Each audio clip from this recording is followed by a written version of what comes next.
some of us from Citizens Energy Task Force went to Gates Mills to hear a report on renewable energy projects in Wisconsin. And the little town of Osceola, which is up on the St. Croix River, has passed a resolution. They're going to be energy independent by 2020. 100% energy independent. It's a town of about 3,000 people.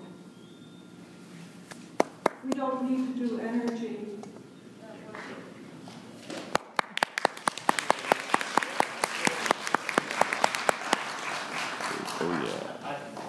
Here's what energy independent means. We've been told by Joe and his folks about the big medical center in La Crosse, that they're going to be energy independent. But what that means is that, and congratulations to them, that they're looking for alternative sources to get their generation.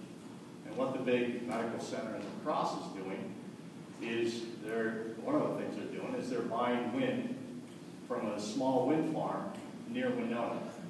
Well, folks, they have to get that wind, the electricity from that wind farm, to that hospital to serve their needs. Transmission lines.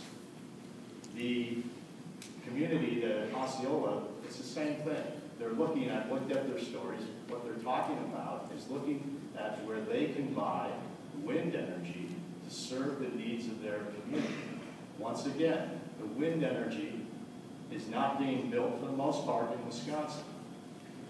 It's being built in Minnesota and the Dakotas, where the winds have a much higher capacity and make it more affordable. That energy is then shipped into these places on transmission lines. Thank you. I have just a couple more kind of route related. I need to comment on that. Sorry. And I wanted to just say, I don't impugn the high voltage power workers. I think people work real hard and get paid for their work, and I appreciate the fact that we have reliable power. That's not the issue here. The issue here is we can upgrade the 161 kilovolt line. We can upgrade those lines. We can make them work. We don't need 345 kilovolt lines. The power does come on the distribution lines, and I think earlier before we started, Mr. Carsgaard asked me to make sure people know the difference between transmission lines, the high voltage ones that carry power from long distances, and the distribution lines that are in our communities that provide us power to our homes and our businesses. The distribution lines are very small, and they're not high voltage. And the ones that can go from here to Winona to get this power from these wind turbines up by Lewiston that Gunderson has, those don't have to be high voltage. Thank you. I have a couple of questions that are process related again. One is that asking if an alternative route is proposed, then will the old line be removed, specifically running along Highway HD across from Prairie View Elementary? And then the next one is about construction. Are there issues with highway issues that will occur? Will highways be closed during construction?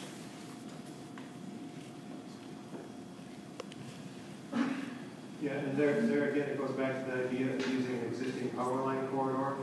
If one of the routes that we have proposed gets approved and that route does follow an existing power line, that is our proposal, to remove that existing power line, build new structures big enough to hold the old line and the new line, so there would not be two power lines right next to each other. Right, and I forgot the last part. Oh, construction.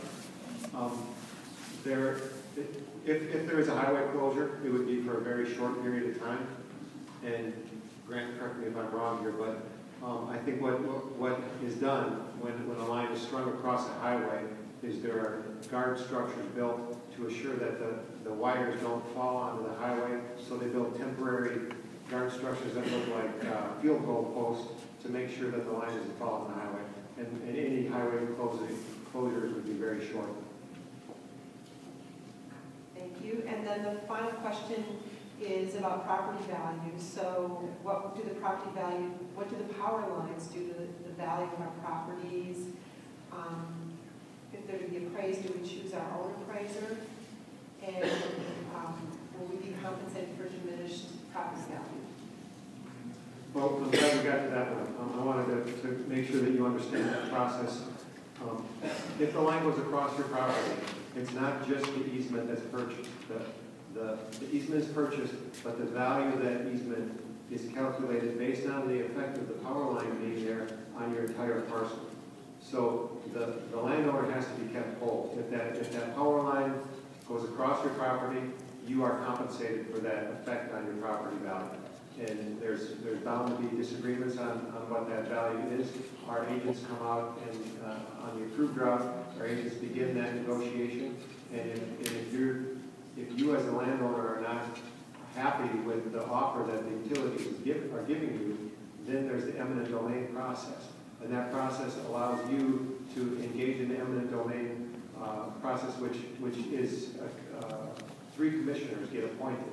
And those commissioners are local appraisers and real estate agents.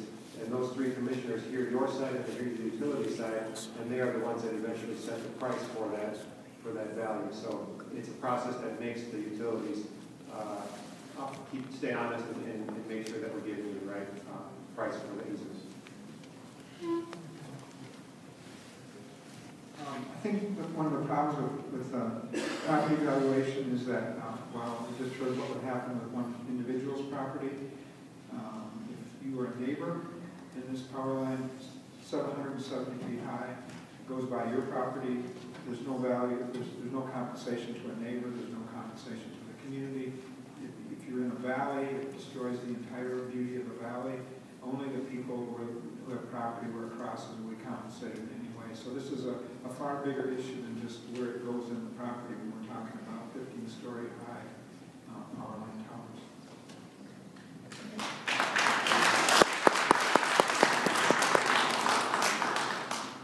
What I've got a stack of questions here that are very similar. So in terms of brevity, I'm trying to put them into one big one. And what it basically is, and it really deals with, I think, really what our energy policy is, and I think this question sums it up fairly well, and they're all very similar. Given that technology finally has us on the cusp of practical local, not residential electrical generation, why should ratepayer financed monstrosity be built that's likely going to carry coal-generated power from the Dakotas and is an eggs in one basket target for storms and like? I think the question is to, I guess maybe Excel and anybody else who wants to address it, is why aren't we, and there's a lot of talk about how much solar generation can be installed on rooftops, local wind farms, that sort of thing, as opposed to developing this long-haul type of approach. And I'm trying to summarize probably 6, 7, 8, 9, 10 questions in this, but it's really a question about the idea of distributed generation at local levels being fed back into the grid, and why is that being considered as an option as opposed to this? I think that what's happening in the utility world is there is a mix of energy sources.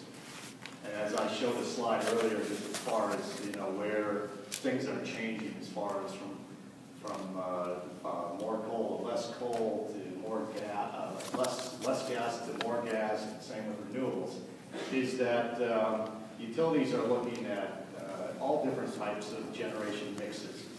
You can't rely on just wind when it's even with the best, highest capacity wind farms out in the Dakotas and western and southern Minnesota, 35 to 40% of the time you're getting electricity. For solar, it's much less than that as far as the percentage of time when that is generating electricity. With a nuke plant, it's basically 24/7. That's how it is most efficient to operate.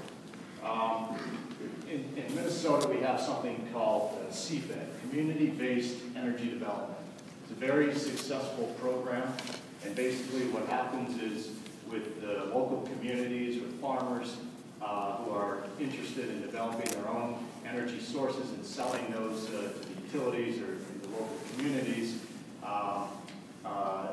those are, some of them are subsidized, but basically what has happened is, say 3 or 4 or 6 or 10 farmers put their land together and they build a small wind farm. And these small wind farms might be 2 wind turbines, it might be 10 turbines. They then sell that electricity to Xcel or to Great River Energy or Dairyland or whoever.